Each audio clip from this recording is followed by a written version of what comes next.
So let's rewind a little bit. Tell us what you did before Colaberry and tell us who told you about Cola. How'd you find out about Colaberry? Well, my story is so interesting. So before I joined Colaberry, I was just a stay-home mom because I just had a baby. But then before that, I was working as a security officer. Crime And in fighter, that okay, okay. and then in that job, I met a lady who was planning to join a nursing school. And I told her, you know what, I don't want to do nursing. I don't feel it. I just want to do IT, but I don't know how to go about it. But then on our conversation, she told me that, oh, I know a friend who went to a school in Plano.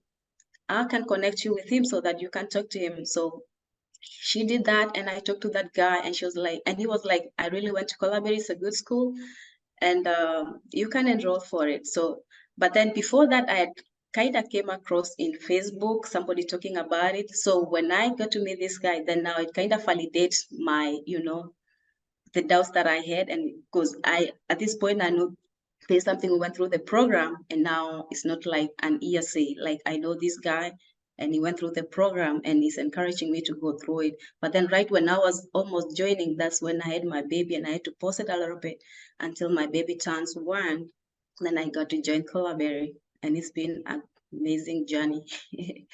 So how long so you had the baby before you got to Colaberry, you were Yes, stay-at-home mom for a little while. How long yes. did it take you to get through Colaberry? So I joined Colaberry in 2019. I think it was on July.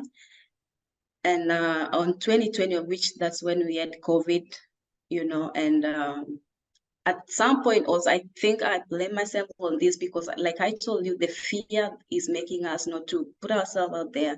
So once I finished the boot camp like real on time, because I went up to creating my project in Power BI. Like I went to that level past IPBC, past I think at that time we used to call it JRP. Yeah, so I went up to that level, but then I was very afraid to go out there and apply for jobs. And that's why it kind of took me long before I got my job, because I kind of paused it and actually took a vacation for like 2 or 3 months because I didn't believe in myself at that time. But then somebody along the way came by and really pushed me. His name is Elvis Omboto. I think he also went through this program as well. So I met him, and he's the one who really encouraged me that, you know, you the level that you are in now, you're supposed to be having a job. So please get out of that comfort zone and, go for it. And I did that for sure. And it didn't last me long. I think it took me around 2 or 3 weeks after we met, and I got a job. And by that time, I used to work in Colaberry as a technical support.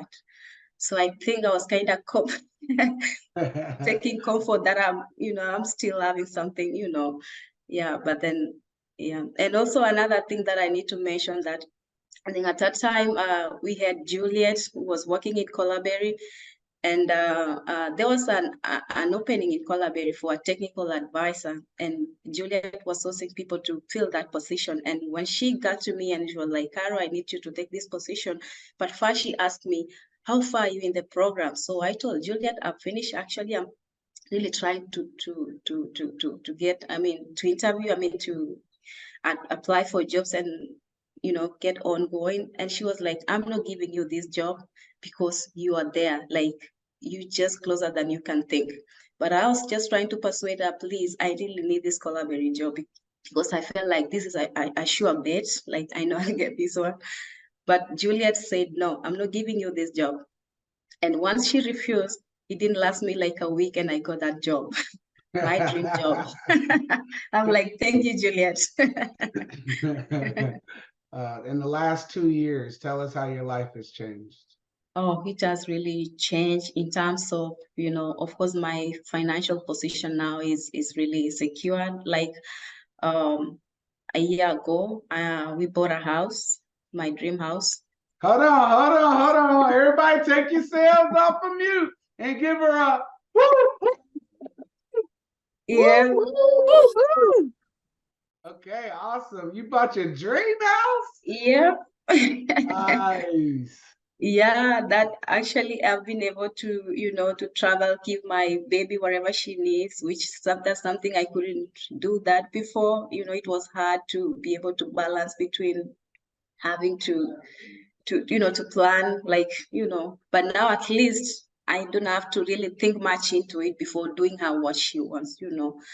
And also, when I got placed, I had to come and give back to Colaberry. So I came as a TA, as a teaching assistant, and also as a mentor. So now I'm doing a TA work in Colaberry and as a mentor. And last month, the first mentee got placed, which I'm so proud of. He got a job. What's that feel like? What's that feel like? Oh, it feels so good. I feel like at least I have something to offer now and also to impact somebody's life because I had someone pour it into me. Now I'm also passing that cup to somebody else and I'm seeing the results like right before me. It really gives me a source of joy and I'm so happy to be doing that. What's some advice you would give everyone going through the program right now? First things first, you're the one who know what you're going through. You're the one who know how that shoes pain you. Like there's no one, as much as mentors or the instructors can come and give you the resources you can have in this world, it's only you who can make it, work because I can help you to a certain point, but also you have to put in your work. So what I encourage you is that this journey is really doable. I was in your shoes at that time. In fact, one of the weakness that I had is that I was really poor in public speaking, and that's kept me from going to apply for jobs because I thought like, I don't think I'll even know how to express myself and stuff like that. But what I can tell you is that it's doable, it's possible, it's if only you're determined, if just have your whys, know why you went into this program. Because I don't think you just walk up one day and you say, let me just try one thing. There's something that got to have pushed you to come and join this program. So every day, put on your stickers over there, write whatever your whys over there every morning before you tackle whatever you're doing, be it that lab, be it that recording that video. Just know there's a goal, there's your whys that you have. By the end of it all, you have to satisfy your whys. So it's doable, and Colaberry has a lot of resources, like literally even at our time we didn't have whatever they're having now. So you guys, you have no excuse at all not to make it. So it's just make it, like you have to make it or make it, like there's no two way. So it's doable, and I wish you all the best. Tell them what you have to do to actually be successful on the job. Walk us through your thoughts of what it takes to be successful on your job. Okay, what it takes is just discipline. Like once somebody gives you that job, of course if there were a lot of applicants and they chose you among them. So at least do your work. So for you to be able to be successful, don't shy away from asking, reaching out. When you do not know something, you don't have to dwell in it much before you reach out. Make a good rapport with your team. Guess what? They come in handy. Because I remember when I joined my job, there's a lot of things I work in a law firm, and there's a lot of terms that I didn't even understand, the law terms. And of course, for me to pull in my data, I have to understand all these terms. So, and sometimes the project that I'm having is something that they really need urgently. So, you know what, if you have a good relationship with your team, they can be a source of, they can shadow you or shelter you at that time when you really need help, and they can cover all your weakness, when you're still trying to learn those ropes. And what I can say also is, just be open, like don't like just do your work right on time. That's how because if you're someone who's given a job and you drag along, like not delivering on time, guess what, that will not be a good sign for you, because they will let you go. I've had a lot of people in my job who've been let go because they couldn't do their work right on time, stuff like that.